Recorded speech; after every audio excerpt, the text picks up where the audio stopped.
Est-ce qu'on ne viendrait pas de vivre un petit moment d'histoire hier soir, les frères? Frères et sœurs, j'espère que vous allez bien. Depuis hier soir, l'Europe se soulève.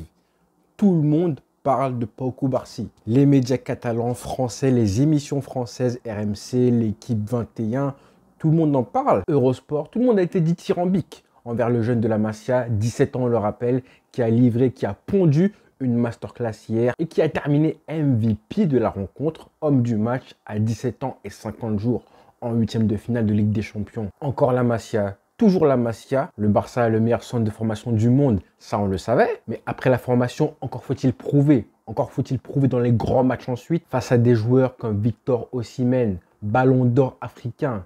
Victor Osimhen s'est fait boire par un jeune de 17 ans. Le ballon d'or africain s'est fait boire par un jeune de la Masia qui n'est pas encore majeur en huitième de finale de Ligue des Champions. Moi qui justement vous disais que je suis parti voir à Abidjan, à la Cannes, Victor Osimhen malmené des grands gaillards comme Evan Dika, comme Diomandé et j'en passe et des meilleurs. Là, on a un Pau Cubarsí qui a fait un match de crack. Donc c'était juste hyper logique que depuis hier soir, on soit dithyrambique envers lui, à tel point que je me demande, est-ce qu'on n'en fait pas un peu trop? Est-ce qu'il ne reçoit pas un petit peu trop de compliments? Ça peut peut-être lui monter à la tête.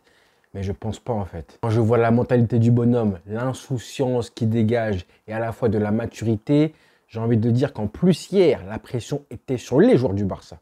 La pression n'était pas sur les Napolitains, elle était sur les joueurs du Barça et ils ont répondu avec du caractère, de la personnalité, de la maturité. Franchement, Xavi en a parlé justement en conférence de presse d'après-match sur la pression mise par les médias qui était hyper toxique envers les joueurs. Jo crec que se'ls hi pressiona massa. Avui semblava un cara o creu, un vida o muerte, un ultimàtum, m'entens? És a dir, doncs els hi he dit que tranquils, que avui no ha de morir ningú. Avui no ha de morir ningú. Jo crec que hi ha hagut molta crítica injusta, no? També es va parlar en el seu moment de que érem el bufón de la Champions, no? És a dir, crec que és necessari això.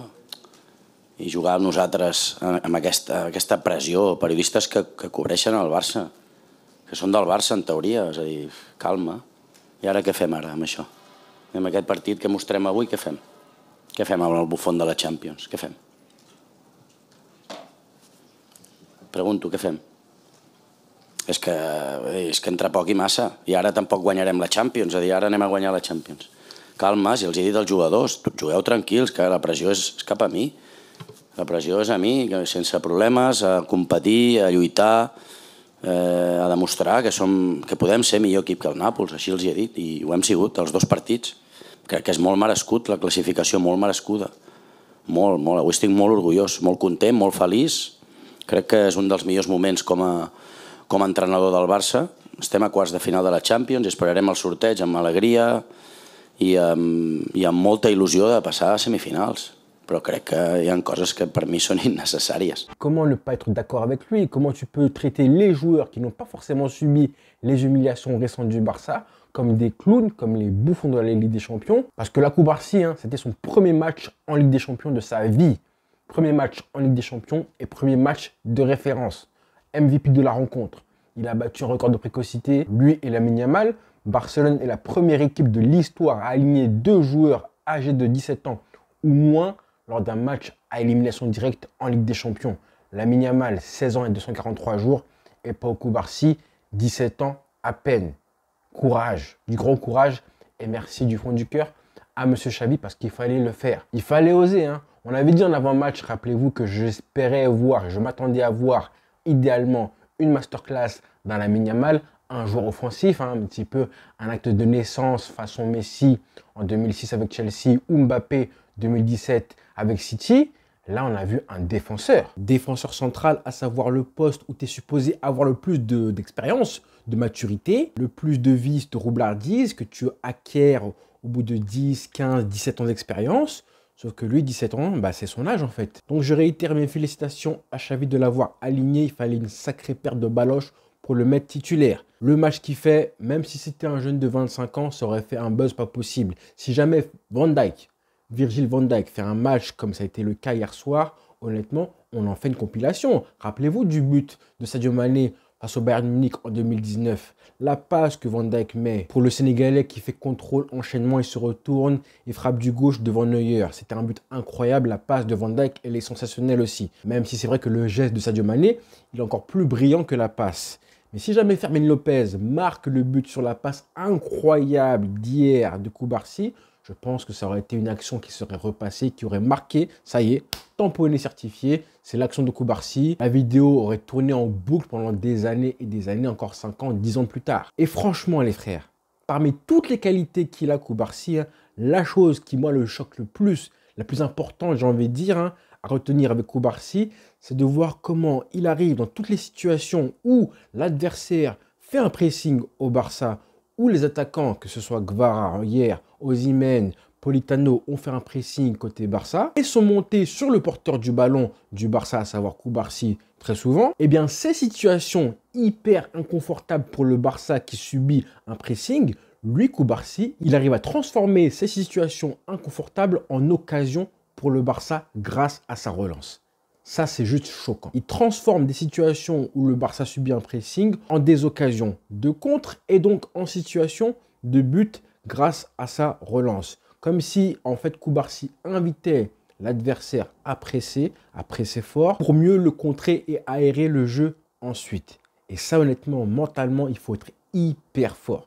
Il faut être relâché, il faut être très sûr de soi parce que si tu perds le ballon dans cette zone-là, il y a gros danger. Et en plus, même si tu rates ta relance, parce que ces relances ont été incroyables, mais si tu les rates et que tu fais une mauvaise passe interceptée, ça fait comme Ter Stegen. Tu relances sur l'adversaire qui en plus défend en avançant, qui récupère haut le ballon et gros danger pour le Barça. Et ça, honnêtement, les frères, on ne voit pas ça tous les jours. Honnêtement, de façon lucide, on ne voit pas ça tous les jours. Piqué, il avait une bonne relance, mais ce n'était pas de ce niveau-là. Même Piqué prime, honnêtement. Alors pour l'instant, on peut mettre un petit peu ça sur le coup de l'insouciance. Il est jeune, peut-être qu'il ne réalise pas ce qu'il fait, peut-être qu'il ne réalise pas. C'est peut-être ça que le mec mentalement, il est au-dessus parce qu'il n'a pas encore commencé à réfléchir. Peut-être que la pression, elle ne le touche, ne l'effleure même pas, c'est possible. Mais commencer une carrière comme ça, là, avec la confiance et tout, c'est de bonne augure pour la suite, les frères. Là, on est peut-être devant la naissance d'un monstre, on n'est pas au courant, on ne sait pas ce qui se passe. Et sans parler évidemment de ses qualités purement défensives, parce que ces tacles glissés, ces duels de la tête, ces tacles bien glissés, bien musclés, mais propres quand même dans l'anticipation, la façon dont ici il réussit à couvrir la profondeur. On l'a vu hier plusieurs fois quand il est venu intervenir sur les petites passes que Osimhen recevait en profondeur. C'est juste, mais là on est face à un mec qui a un briscard en fait. C'est un briscard, le mec. Forcément, le surnom Koubaresi, il est arrivé très, très vite. Pour ceux qui me suivent, je dis toujours que les bons joueurs, on voit d'abord leurs qualités avant tout, et ensuite leurs défauts, leurs petites lacunes, leurs manquements, ou plutôt leur axe de progression, on les voit plus tard, au bout de 10, 15 matchs. Pour l'instant, on a un bon joueur, d'accord? Donc forcément, le bon joueur, tu vois des qualités avant tout. Les mauvais joueurs, les joueurs moyens, tu vois leurs défauts tout de suite. Comme Roméo, par exemple, on a très vite vu qu'il avait des lacunes. Là, les bons joueurs, tu vois avant tout les qualités, mais tu ne vois pas encore les défauts. Les défauts, tu les vois au bout de 10, 15 matchs. Donc pour l'instant, on n'a pas encore vu des lacunes flagrantes côté Koubarsi. Mais vous inquiétez pas, on va les découvrir petit à petit, à part si vraiment il est parfait complètement. Mais quand il sera face à une grosse opposition, on verra en quart de finale.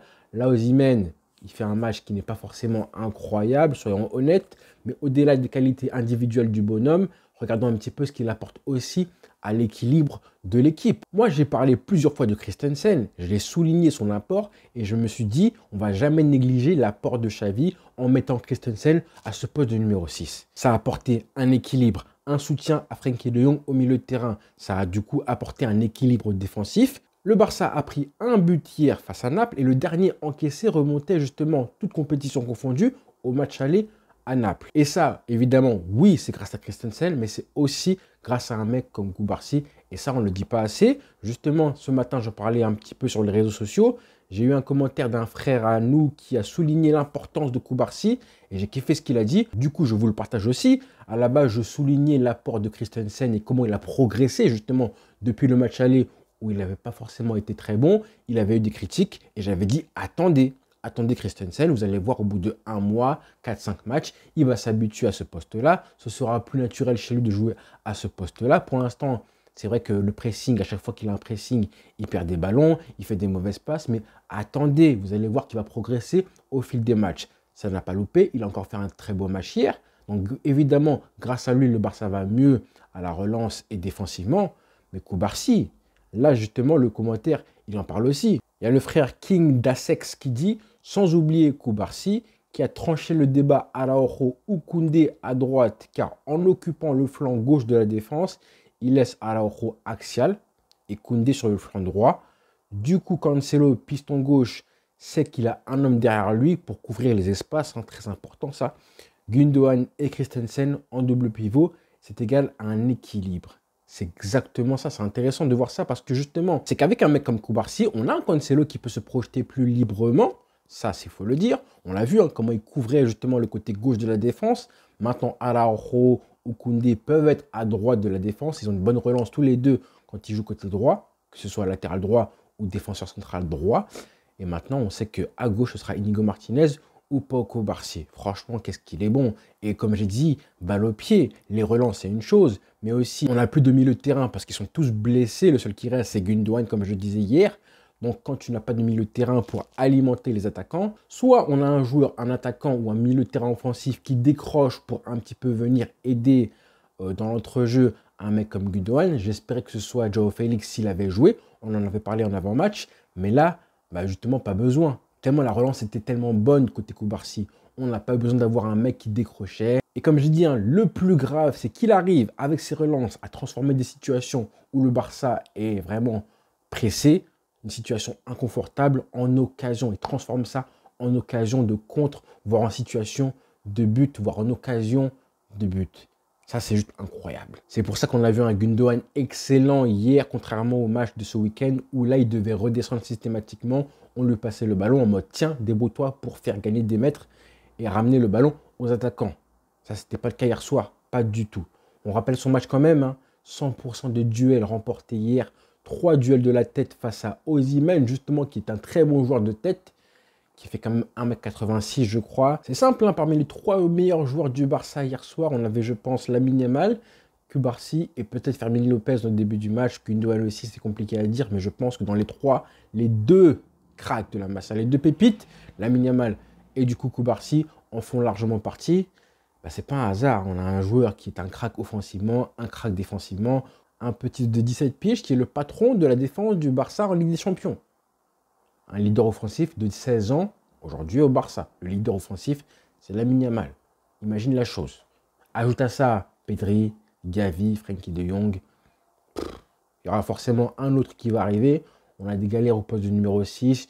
Il y en a qui regrettent Nico Gonzalez. Le club ne peut pas se permettre d'avoir seulement Christensen comme numéro 6. Il faut amener du sang neuf au mercato l'été prochain. T'es pas à l'abri d'avoir un autre jeune de la Masia qui arrive. Il y en a qui en parlent déjà. Ça parle de Casado, de Bernal. On ne va pas encore parler d'eux pour l'instant. Mais maintenant, on sait qu'on n'est pas à l'abri d'avoir un joueur de la Masia qui arrive et qui comble les brèches, comble les lacunes de l'effectif. C'est incroyable. Et moi, des fois, j'y crois pas. Je me suis dit qu'il y a des postes, forcément, tu dois acheter des joueurs. Numéro 9, bon, il faut acheter. Mais à chaque fois, la Masia, à chaque fois, malgré les difficultés financières du club, à chaque fois, on a des joueurs qui émergent. Après, le problème, c'est que tu te dis, le temps qu'ils émergent, là, il a 16 ans, Lamine Yamal, 17 ans Koubarsi, donc, normalement, tu es prêt à l'emploi, tu es un joueur confirmé. On va commencer à faire une équipe autour de toi, Lamine Yamal, quand tu auras dans 3-4 ans. Mais il n'y aura que seulement 20 ans. Quand il aura 20 ans, c'est pas un joueur confirmé non plus. Il a que 20 ans. Donc il brûle les étapes. On ne sait pas comment le club va gérer tout ça. Parce que comme je le dis, normalement, Lamine Yamal, tellement il est fort, dans 3-4 ans, 20 ans, 21 ans, il a le numéro 10. Le club fait une équipe autour de lui, comme ça a été le cas pour Messi et d'autres joueurs. Sauf que dans 4 ans, ce qui paraît quand même très long, une éternité dans le football, 4 ans, le petit, il aura seulement 20, 21 ans. Et encore. Donc c'est un truc de fou. C'est la Masia, c'est le Barça. Que dire les amis? On avait déjà parlé de Lamine Yamal récemment parce qu'il a explosé avant Koubarsi, donc je ne vais pas revenir sur lui en détail comme sur Koubarsi, mais quand même il a fait un très très beau match hier, plusieurs dribbles intéressants. Il nous reste ce match-là dimanche face au Colchonero, l'Atlético Madrid, et ensuite il y aura la trêve internationale qui j'espère fera beaucoup de bien aux joueurs qui vont pouvoir se reposer un petit peu, même si je pense qu'il y en aura pas mal aussi qui seront sélectionnés en équipe nationale, malheureusement, mais c'est comme ça, c'est le jeu. Et puis d'ici là, on va récupérer comme des blessés. Frenkie de Jong qui va revenir, Pedri aussi.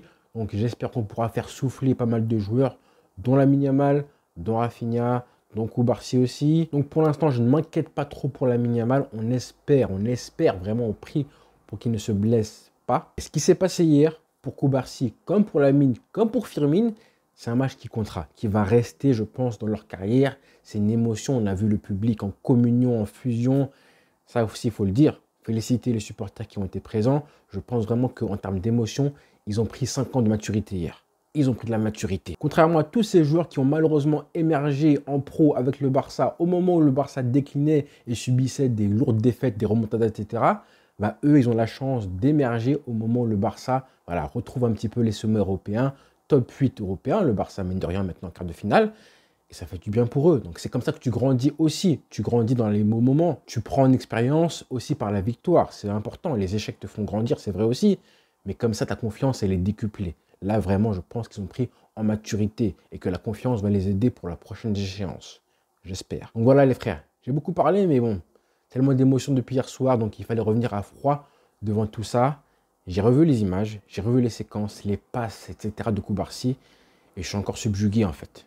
Est-ce que j'en fais trop? Je sais pas. À vous de me dire. Bonne soirée les frères. Ciao.